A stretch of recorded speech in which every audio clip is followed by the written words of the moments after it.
नए साल की खुशियों में खलल डाल सकता है मौसम, बढ़ेगी कनकनी। झारखंड में 1 जनवरी से पलामू, चतरा, लातेहार, गढ़वा सहित कई जिलों में बारिश होने का अनुमान है। वहीं रांची समेत राज्य के बाकी हिस्सों में 2 और 3 जनवरी को बादल छाए रह सकते हैं और हल्की बारिश होने की संभावना जताई जा रही है। इससे दिन में तापमान में 3 से 4 डिग्री की गिरावट होगी। इस बदलाव से पहले राज्य के कई हिस्सों में घना कुहासा छाए रहने का येलो अलर्ट जारी किया गया है। मौसम विभाग के अनुसार राज्य के मैदानी हिस्से, जंगली इलाके, स्टेट हाईवे, खुले स्थानों के आसपास अगले 3 से 4 दिनों तक सुबह में घना कोहरा छाया रह सकता है। वहीं पश्चिम विक्षोभ के चलते बंगाल की खाड़ी से दक्षिण और पूर्वी हवा का रुख झारखंड की ओर हो सकता है। इससे प्रदेश में बादल छाए रह सकते हैं। साथ ही साथ 2 या 3 जनवरी को हल्की बारिश होने की भी संभावना जताई जा रही है। बादल रहने के चलते राज्य में तापमान 3 से 4 डिग्री तक नीचे आने का अनुमान है। इससे अधिकतम और न्यूनतम तापमान का अंतर कम होगा, जिसके चलते ठंड बढ़ेगी।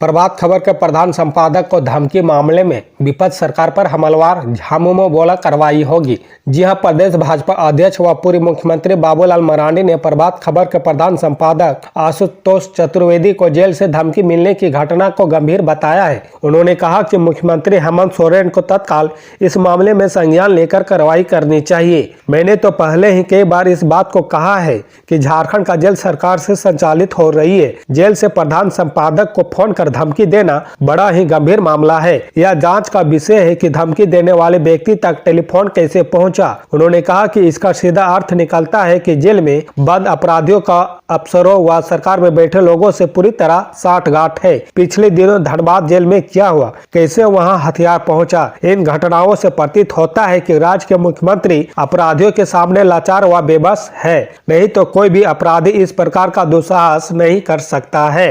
झारखंड के पेयजल एवं स्वच्छता मंत्री मिथिलेश ठाकुर ने कहा कि जेल में बंद आरोपी द्वारा प्रभात खबर के प्रधान संपादक को फोन कर धमकी देना आपराधिक कृत्य है। मामला मुख्यमंत्री के संज्ञान में है, वह इस मुद्दे पर काफी गंभीर है। उन्होंने अधिकारियों को मामले की जांच कर दोषी पर कार्रवाई करने का निर्देश दिया है। श्री ठाकुर ने कहा कि मीडिया का काम सच दिखाना है, किसी भी मीडिया हाउस को सच दिखाने से रोका नहीं जा सकता है। लोकतंत्र के चौथे प्रहरी को धमकी देना सीधे सीधे लोकतंत्र पर हमला है। किसी भी सूरत में इसे बर्दाश्त नहीं किया जाएगा।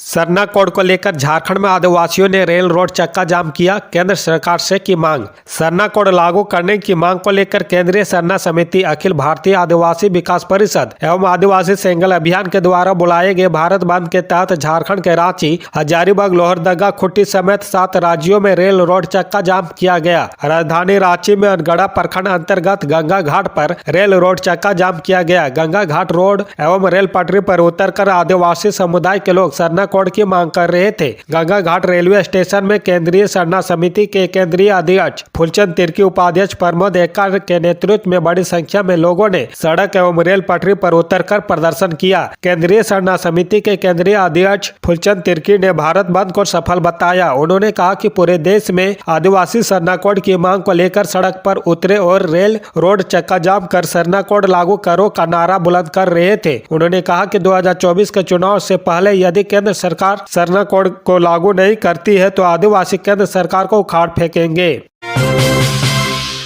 सीएम हेमंत की बड़ी मुश्किलें, ईडी ने जारी किया 7वां समन। जी हां, प्रवर्तन निदेशालय ने कथित भूमि घोटाले से जुड़े धन शोधन मामले में पूछताछ के लिए झारखंड के मुख्यमंत्री हेमंत सोरेन को 7वां समन जारी किया है। आधिकारिक सूत्रों ने शनिवार को यह जानकारी दी। सूत्रों ने बताया कि केंद्रीय एजेंसी ने सोरेन से कहा है कि वह इस मामले में जांच अधिकारी को अपनी सुविधा अनुसार तारीख, स्थान आदि के बारे में सूचित करे ताकि धन शोधन निवारण अधिनियम के तहत उनका बयान दर्ज किया जा सके। ईडी ने मुख्यमंत्री को 31 दिसंबर तक जवाब मांगा है और ऐसा नहीं करने पर वह धन शोधन रोधी कानून के प्रावधानों के तहत आगे की कानूनी कार्रवाई शुरू करेगी। वहीं ईडी के अनुसार यह जांच झारखंड में माफिया द्वारा भूमि के स्वामित्व में अवैध तरीके से बदलाव से संबंधित है। एजेंसी ने इस मामले में 14 लोगों को गिरफ्तार किया है, जिसमें 2011 बैच के भारतीय प्रशासनिक सेवा के अधिकारी छवि रंजन भी शामिल है। रंजन पूर्व में राज्य समाज कल्याण विभाग के निदेशक और रांची के उपायुक्त के रूप में कार्यरत थे। बता दें कि सोरेन अब तक किसी भी समन पर ईडी के समक्ष पेश नहीं हुए हैं। उन्हें पहला समन 14 अगस्त को पेश होने के लिए जारी किया गया था। मुख्यमंत्री ने उच्चतम न्यायालय और फिर झारखंड उच्च न्यायालय में याचिका दायर कर ईडी की कार्रवाई से सुरक्षा मांगी थी।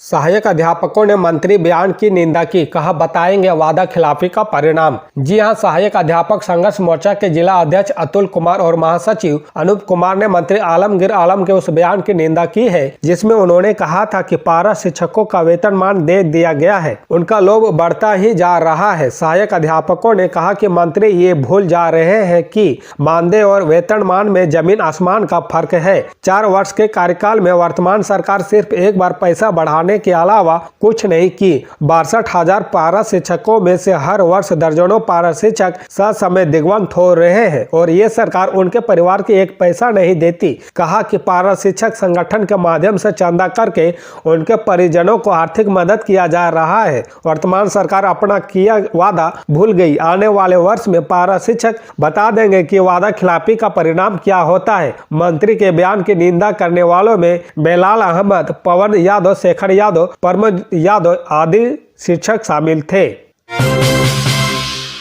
सीएम हेमंत सोरेन का विपक्ष पर प्रहार, सरप्लस बजट के साथ जन्मे झारखंड को भाजपा शासन ने बीमारू बनाया। जी हां, झारखंड सरकार के 4 वर्ष पूरा होने पर आयोजित समारोह को संबोधित करते हुए मुख्यमंत्री ने कहा कि वर्ष 2000 में सरप्लस बजट के साथ जन्मे झारखंड को भाजपा ने बीमारू राज्य बना दिया। डबल इंजन वाली भाजपा सरकार ने 11 लाख गरीबों का राशन कार्ड रद्द कर दिया था। हमारी सरकार ने 20 लाख नए राशन कार्ड बनाकर लोगों को अनाज दिया। अब तो कार्ड धारकों को मुफ्त दाल भी दी जा रही है। राज्य बनने के 20 सालों बाद तक केवल 16 लाख गरीबों को ही पेंशन का अधिकारी माना गया था। वहीं अब पिछले 4 साल में 36.20 लाख लोगों को पेंशन योजनाओं का लाभुक बनाया गया। पड़ोसी राज्यों में 250 से लेकर 300 रुपये ही पेंशन दी जाती है, जबकि झारखंड में सभी को 1000 रुपये पेंशन के रूप में मिलते हैं। श्री सोरेन शुक्रवार को मोरहाबाद आयोजित राजकीय समारोह में बोल रहे थे।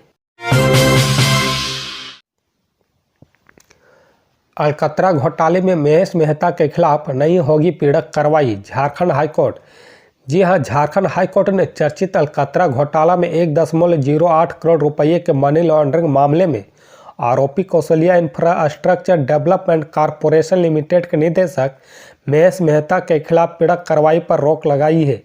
महेश मेहता की ओर से हाई कोर्ट में अग्रिम जमानत याचिका दाखिल की गई है, जिस पर सुनवाई के दौरान न्यायाधीश के राजेश कुमार की कोर्ट ने मामले में केंद्र सरकार को जवाब दाखिल करने का निर्देश देते हुए मामले की अगली सुनवाई 16 जनवरी निर्धारित किया है।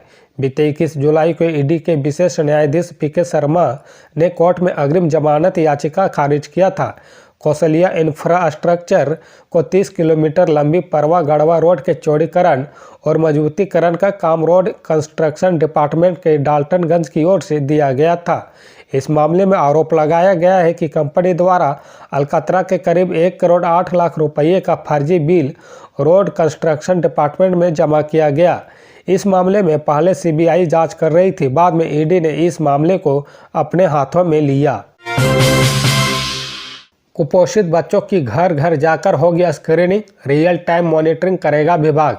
जी हां, झारखंड में मातृ शिशु स्वास्थ्य सुरक्षा को लेकर 1 माह का विशेष अभियान चलेगा। माँ व शिशु की सेहत सुरक्षा को लेकर बुधवार से झारखंड मातृ शिशु स्वास्थ्य एवं पोषण माह की शुरुआत कर दी गई है। यह अभियान 27 जनवरी तक चलेगा। विशेष अभियान के तहत अगले 27 जनवरी तक राज्य के सभी जिलों में शहरी व ग्रामीण स्तर पर गर्भवती और बच्चों की समान स्वास्थ्य की जांच की जाएगी। अभियान के लिए एएनएम, सहिया और आंगनबाड़ी सेविका के माध्यम से आंगनबाड़ी केंद्रों से लेकर स्वास्थ्य उपकेंद्रों तक सत्र आयोजित किए जाएंगे। सहिया और आंगनबाड़ी सेविका बच्चों को क्रमबद्ध तरीके से सत्र स्थल तक ले जाने के लिए अभिभावक को प्रोत्साहित करेगी। साथ ही घर घर जाकर 9 माह से 5 वर्ष तक के लगभग 41,80,593 बच्चों को विटामिन ए और IMA सिरप पिलाई जाएगी। गंभीर रूप से कुपोषित बच्चों की चिन्हित किया जाएगा। इसके लिए बच्चे का वजन, लंबाई, आनुपातिक वजन, दोनों पैरों में सूजन आदि की जांच की जाएगी। 0 से 5 वर्ष तक के बच्चों की स्क्रीनिंग के बाद बेहतर उपचार के लिए एमटीसी भेजा जाएगा।